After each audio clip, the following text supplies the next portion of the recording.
Thanks for joining us here on this edition of Seattle Seahawks Today, powered by Chat Sports. I am your fearless leader, Tyler Jones, here with you. Thanks for joining us.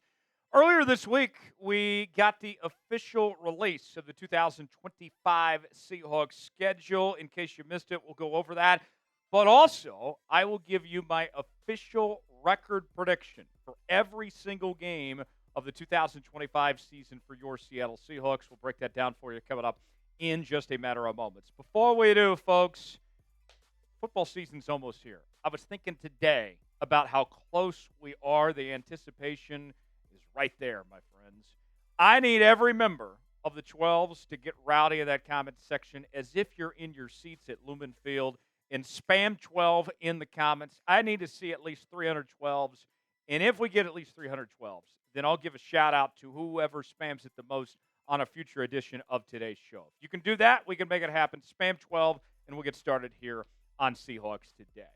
The Seahawks schedule, it's a fascinating one. It is in the bottom half of the easier schedules in the National Football League. But as I kind of break it down piece by piece, there's no real breaks to it. There's not much breathing room to this schedule for Seattle. Let's tell you about these games here in 2025. They open up week 1 against the San Francisco 49ers, who have gone through a lot of changes themselves this offseason as they are rebuilding that organization.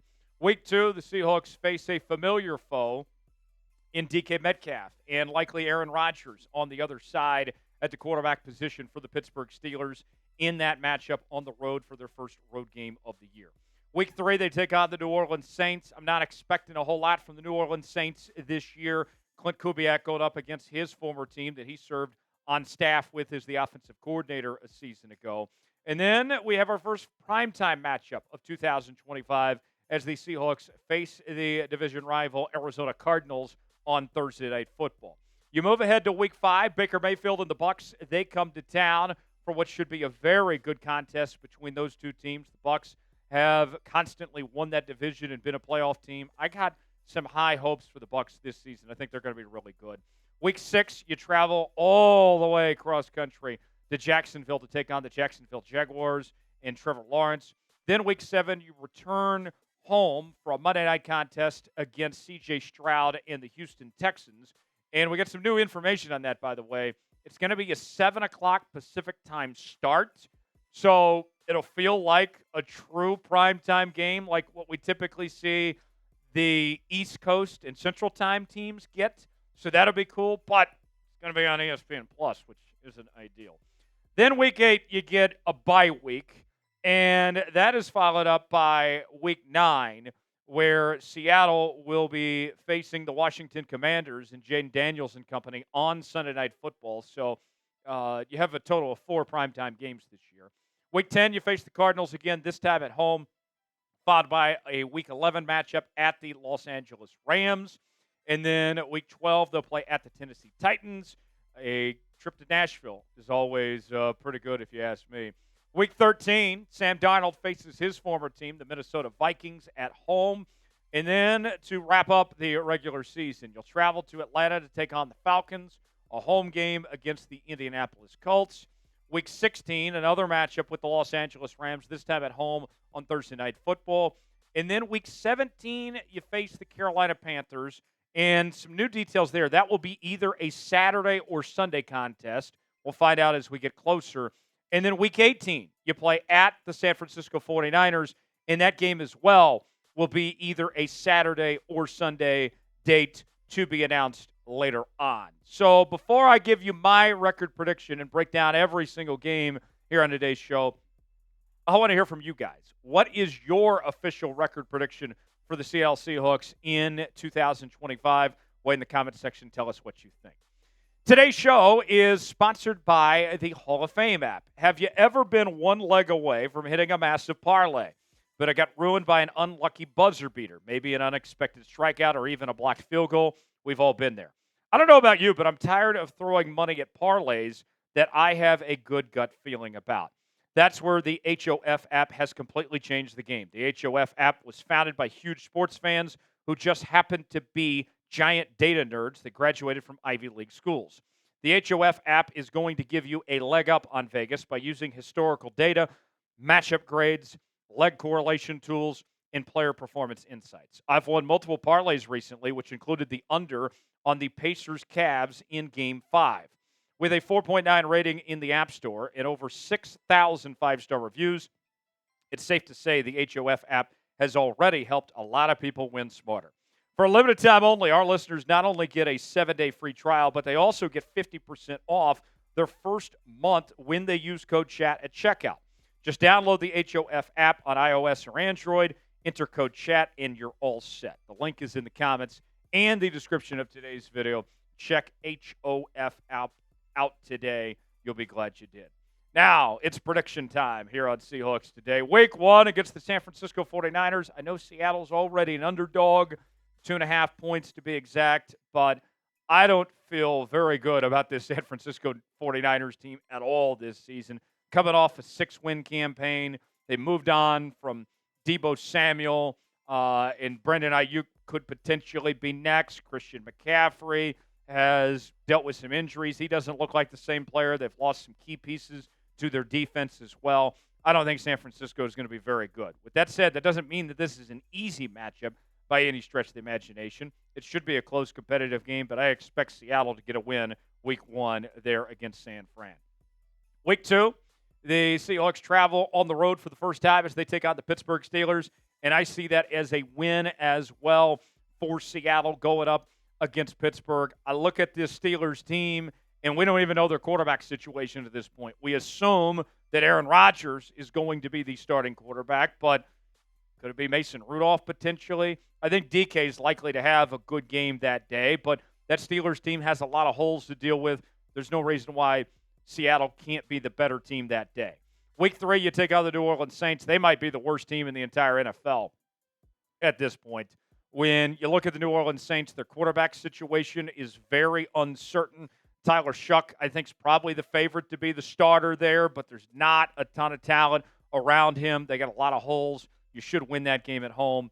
And then you take on the Arizona Cardinals. And I'll say this, to Seattle's credit, I know that they've had their problems in recent memory against the 49ers and against the Los Angeles Rams, but they have owned the Arizona Cardinals. And it hasn't mattered whether Kyler Murray's played or not. They have fared very well. It is a short week. You're having to travel to Phoenix and all, but I like the Seahawks to be able to win that matchup there. Now, let's ask you, who's going to win the NFC West? Will it be your Seattle Seahawks? Will it be the San Francisco 49ers, the Los Angeles Rams, or the Arizona Cardinals? Get your predictions in now of who wins the division. Type C for Seattle, type SF for the Winers, type LAR for the Lambs, or type ARI for the Arizona Cardinals. Get your predictions in now of who wins the division. Seahawks Today is covering the Seattle Seahawks each and every day here on the channel, with sometimes 2 and 3 videos a day. Live shows each and every Monday and Wednesday. And throughout the season, folks, we're going to have watch parties for every single game this season on the channel. We are your one-stop shop for all things Seattle Seahawks. If you love the Hawks, this is the channel for you. Subscribe now for free. Turn on notifications so you never miss a moment. And make sure and join us for all of the action. It's a party. It's a party. It's a party here on Seahawks Today. I need at least 20 subs to join the family here on the channel. Doesn't cost you a thing. YouTube.com/Seahawks TV.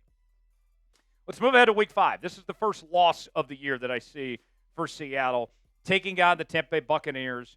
The Buccaneers, I think that offense with Baker Mayfield there, with Bucky at the running back spot, the receivers that they have with Godwin, Evans, and then also adding in through the draft this year, Emeka Ibuka, the first-round pick from Ohio State. They're going to be very explosive. They got a good defense as well. I'll take the Bucs Week 5.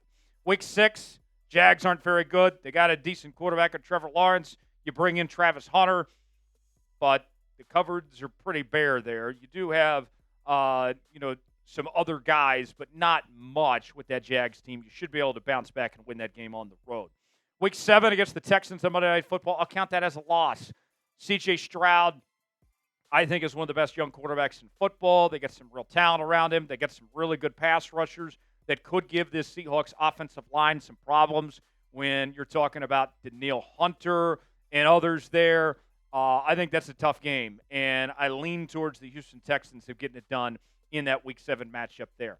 Then after the bye week in Week 8, you go to the Commanders Week 9 on the road, and I got a loss here. I think the Commanders have a ton of weapons that they are working with. When you look at the quarterback spot with Jaden Daniels, and then you bring in Deebo Samuel along with what they already had, and this game's going to be personal, I think, for Bobby Wagner, too, going up against his former team. Yeah, I don't feel great about that matchup with the Washington Commanders in prime time on Sunday Night Football. I'll go with the Commanders to get the win there. We'll go through the rest of our predictions here in a moment, but let's ask you, what Seahawks game are you most looking forward to in 2025? I know some people are talking about the Steelers game. Maybe it's the games against the Rams. Maybe it's that Commies game we just talked about. What game are you most excited about in 2025? Chime in the comments section. Tell me what you think. Week 11 Week 10 rather, against the Arizona Cardinals. I got a win there. I feel pretty confident about Seattle's chances in those games against Arizona. Week 11 against the Rams, I'll go with a loss for the road game.